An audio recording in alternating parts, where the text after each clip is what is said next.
Welcome to The Jeweler's View. I'm Courtney Gray, metalsmith, educator, and creative business strategist.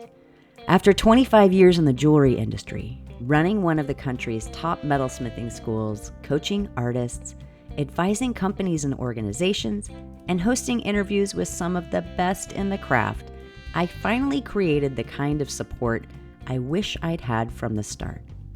This podcast is a part of that. Each week, I share the lessons I had to learn the hard way so you can build a rhythm that supports your creative work, your values, and the life and business you actually want. Find tools, coaching, and my Transform course at CourtneyGrayArts.com, and let's get to work. Welcome back to The Jeweler's View. This episode wasn't exactly a plan in my lineup here, but after last week's honest share about the health scare that I went through, I've been thinking a lot about how we move forward after a season like that. And the truth is, I'm still learning how to pace myself, how to stay steady when life doesn't slow down just because we need it to, and how not to ignore my body when everything around me feels like it's on fire or is about to be. This is not a polished episode. It's not a 5-step framework like I do sometimes. It's just me sharing what I'm noticing right now because the last few weeks, they've felt like one long stretch of crisis mode.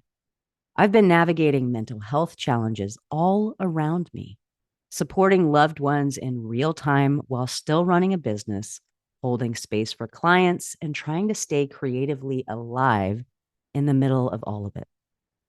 The kind of season where your calendar doesn't exactly slow down, but your soul starts whispering, please take a pause. There's my business, coaching, mentoring, creating, staying visible, steady, and useful. And there's a loved one in active crisis. There's actually 2 loved ones right now.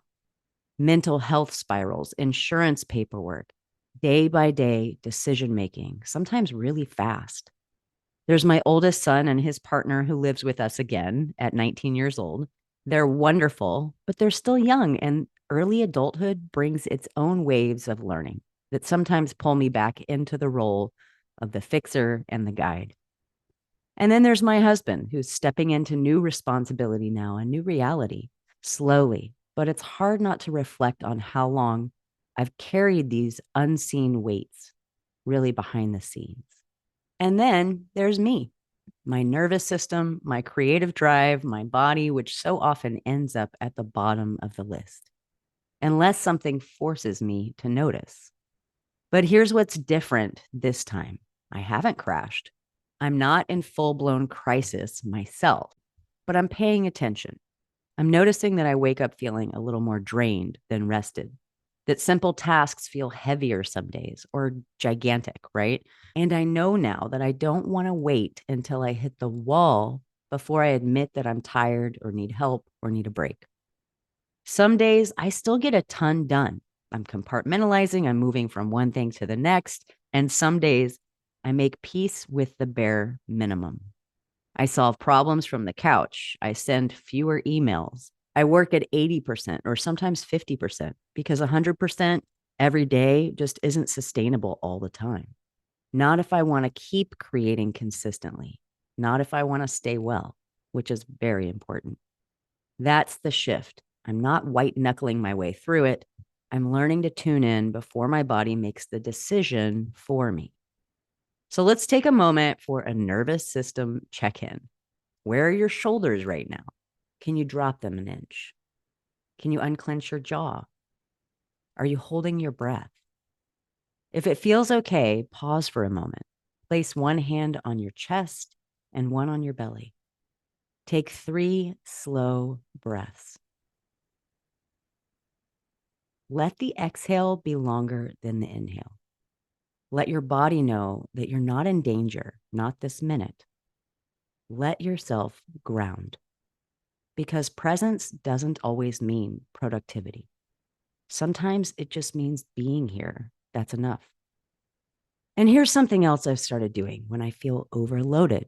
A simple muscle test, especially when I have to make a lot of decisions quickly and my intuition starts feeling a little bit dizzying or clouded because of all these rapid decisions in a crisis. Stand up with your feet grounded. Think of something that you know is true. It's a solid yes. This could be, my name is Courtney Gray. Notice what your body does. Do you sway forward? Do you feel steady? Now think of something that you've been questioning and notice again. Do you feel pulled back, ungrounded, tight, or do you feel like you're moving forward? It's subtle, but this is a signal. Sometimes it's a yes or no to a decision. Your body holds so much wisdom if you let it speak. Sometimes we just need a way to hear ourselves underneath all the noise and the chaos. This week, I caught myself staring at my calendar, convinced I've forgotten something major.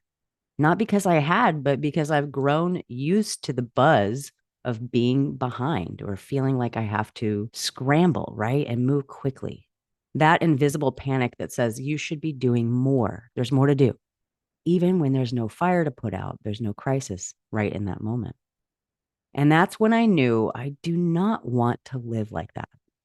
I don't want to operate from constant urgency. I've talked about this before.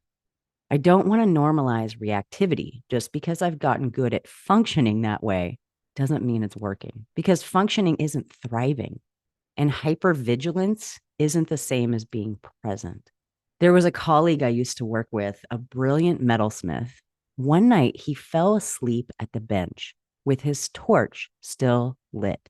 His body made the call, no more, right? I need to rest.